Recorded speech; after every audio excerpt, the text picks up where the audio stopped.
Radhe Radhe all of you students. Today our chapter is 11th Alexander and पुरू।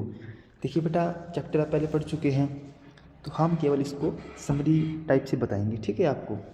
Okay, lesson बेटा ये है आपका। देखिए कि जो मॉडर्न ग्रीस है ना, उसको पहले यूनान के नाम से जानते थे, ठीक है। और जो मैसिडोनिया जो स्टेट था बेटा, ठीक है, वहाँ पे एक राजा था, उसका नाम था फिलिप, ठीक है। और फिलिप का बेटा था एक, उसका नाम था अलेक्जेंडर, ठीक है।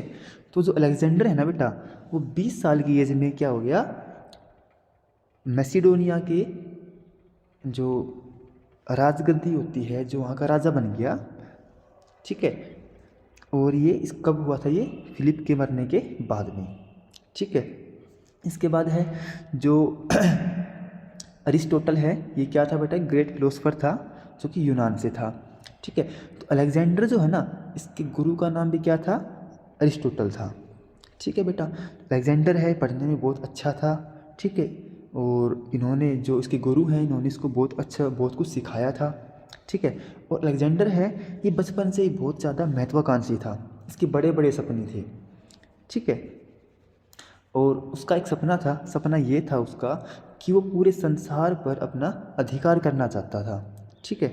और उसको पता था कि जो ये मेरा सपना है, इसमें बहुत सारा विनाश होगा, बहुत से लोग मरेंगे, ठीक है।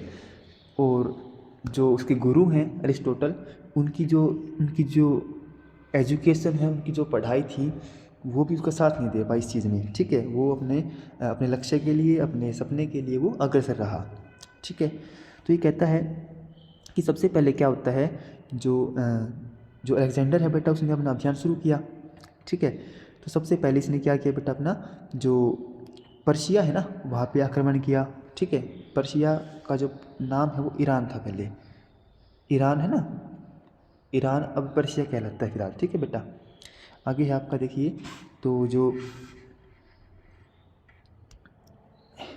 पर्शिया यानी कि ईरान पे आक्रमण करने के बाद फिर इसने अधिकार किया अपना अफ़गानिस्तान पे, ठीक है। अफ़गानिस्तान पे आक्रमण किया। इसके बाद क्या होता है, कहता है ये जो इंडिया है ना, उसको जाना जाता था अपने दूध के लिए और शहद के लिए, ठीक है। इंडिया उस टाइम पे बहुत ही रिच कंट्री था, ठीक है, प्रोस्पर था, ये समृद्ध था, ठीक है। तो अलेक्जेंडर जो है, उसका सपना था कि वो इंडिया पे भी अपना आक्रमण करेगा, ठीक है। उसका जो कमांडर इन चीफ था, सेनापति था, वो ये बोलता है कि इंडिया पे आक्रमण करना सही नहीं है, ठीक है, क्योंकि ये हमारे लिए बहुत ही ज़्यादा डिफ़िकल्ट काम हो जाएगा, ठीक है। फिर भी वो जो अलेक्जेंडर है, वो उसकी बात को नहीं मानता है और अपना जो कैंपेन है वो स्टार्ट कर देता है, ठीक है। वो बताता है कि भाई जो इंडिया के जो लोग हैं, वो काफ़ी सेल्फ रिस्पेक्टिंग हैं, हीरोइक टाइप के लोग हैं, ठीक है। वो अपने आत्मसम्मान के लिए लड़ सकते हैं, मर सकते हैं, तो थोड़ा सा ये डिफ़िकल्टीज़ तो आएंगी। लेकिन जो अलेक्जेंडर है, उस चीज़ को लेकर भी वो डरता नहीं है, ठीक है। और वो इंडिया की तरफ आक्रमण करना स्टार्ट कर देता है एक बड़ी सी सेना लेकर के, ठीक है। तो उसने क्या किया, जब वो इंडिया आ रहा था वहाँ से, तो उसके रास्ते में जितने भी टेरिटरी आई, जो भी राज्य आए, सबको उसने अपने अधिकार में ले लिया, ठीक है। और फाइनली वो सिंधु नदी के किनारे पर पहुँच जाता है, ठीक है। तो सिंधु नदी के किनारे पे आने के बाद वहाँ से कुछ ही दूरी पर तक्षशिला नाम का स्टेट था, ठीक है, जिसको जाना जाता था अपनी ग्रेट सीट ऑफ लर्निंग, यानी कि वहाँ पे बहुत ज़्यादा पढ़ने वाले लोग रहते थे, ठीक है। वहाँ पे अच्छी खासी पढ़ाई के लिए वहाँ पे लोग बहुत पढ़ते थे बेटा, ठीक है। और तक्षशिला जो है वो इंडिया का गेटवे भी था, यानी कि इंडिया का प्रवेश द्वार कौन सा था, तक्षशिला था, ठीक है। तो अलेक्जेंडर ने अपना कैंप वहाँ पे लगा दिया नदी के पास, और फिर क्या किया, जो अपने जो उसने है ना, फिर क्या किया बेटा, अपना जो मैसेंजर होता है वो भेज दिया कहाँ पे, तक्षशिला के राजा के पास, किस लिए, सरेंडर करने के लिए, ठीक है। तो जो किंग आम्बी था, तक्षशिला के राजा का नाम था किंग आम्बी, और वो अलेक्जेंडर के सामने समर्पण कर देता है, ठीक है। और उसके बाद कहता है, ये जो किंग पुरु है, ये झेलम और जो चेनाब नदी है ना, वहाँ का जो एरिया था, वहाँ पे ये शासन करता था, ठीक है। तो जो अलेक्जेंडर है, उसने अपना मैसेंजर भेजा पुरु के पास भी और ये कहा कि या तो तुम हमसे लड़ाई कीजिए या फिर तुम अपने हमसे हार मान लो और अपना राज्य ऐसे ही चलाते रहो। ठीक है, तो जो राजा पुरु हैं वो मना कर देते हैं कि भाई हम लड़ सकते हैं, मर सकते हैं, लेकिन हम हार तो नहीं मानेंगे ऐसे।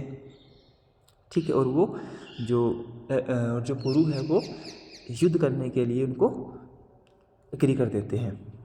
ठीक है, उसके बाद जो पुरु है वो कहते हैं कि भाई हम लोग ऐसे हैं जो युद्ध में या तो जीत जाते हैं या फिर हम वीरगति को प्राप्त हो जाते हैं, लेकिन हम कभी भी हारते नहीं हैं। ठीक है, वो कहता है कि भाई तुम ना एक काफ़ी बड़ा चैलेंज ले रहे हो इसलिए। ठीक है,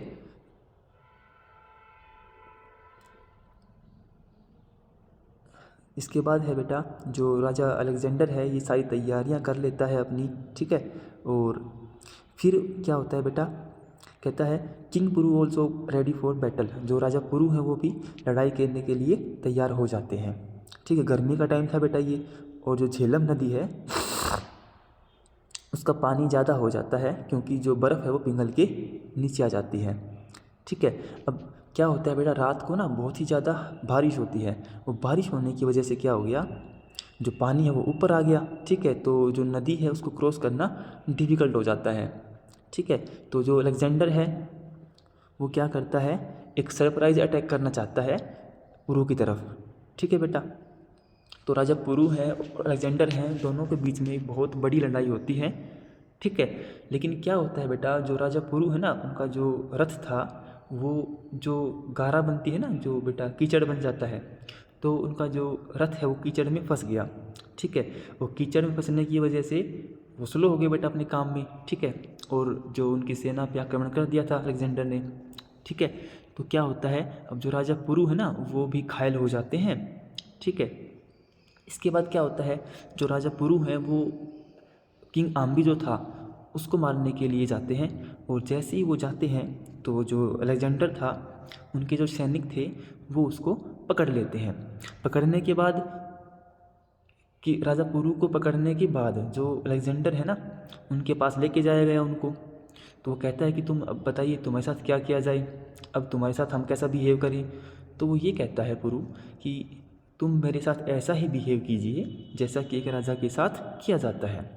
ठीक है, और फिर क्या होता है बेटा, जो उनकी जो अलेक्जेंडर है ना वो पुरु की बातों से, उनके जो बिहेव है, उनकी जो बातें हैं उनको देख करके बहुत ही ज़्यादा इम्प्रेस हो जाता है। ठीक है, वो बहुत ही बहादुरी से भरी बातें करते हैं, डरते नहीं हैं उनसे वो। ठीक है, और वो बहुत इम्प्रेस हो जाते हैं।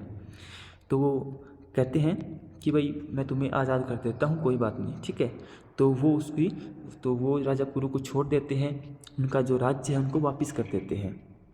ठीक है, इसके बाद कहता है कि अब जो अलेक्जेंडर है वो आगे बढ़ता है अपनी यात्रा के लिए, पूरे संसार पे अधिकार करने के लिए, लेकिन फिर उसको और कठिनाइयाँ फेस करनी पड़ती हैं।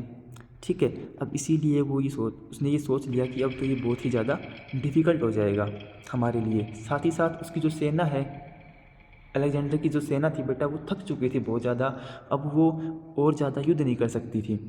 ठीक है, इसीलिए वो बोलते हैं कि अब हम आगे युद्ध नहीं कर सकते हैं और हमें अब घर चलना चाहिए, हमें अपने देश में वापस जाना है। ठीक है, अलेक्जेंडर उनको समझाता है, मोटिवेट करता है, लेकिन वो नहीं मानते हैं और एट लास्ट जो अलेक्जेंडर है उनको भी वापस लौटना पड़ता है। ठीक है, कहता है जो राजा अलेक्जेंडर था वो रास्ते में यानी कि अपने देश में जाते हुए रास्ते में क्या होता है, बीमार हो जाते हैं और बेबीलोन के अंदर उनकी डेथ हो जाती है जब उनकी एज केवल 36 ईयर्स थी। ठीक है बेटा, छोटा सा आपका लेसन था ये, इसको प्रॉपर तरीके से पढ़िए। मैंने आपको ब्रीफली तो नहीं, मतलब मैंने आपको इसका समरी बता दी है। ठीक है, जो आपके डाउट आते हैं मेरे को बता देना, और आपको अब कल क्या करना है बेटा, ये लेसन पूरा पढ़ने के बाद आपको इसका बुक वर्क सोल्व करना है। ठीक है बेटा, okay, thank you, Radhe Radhe.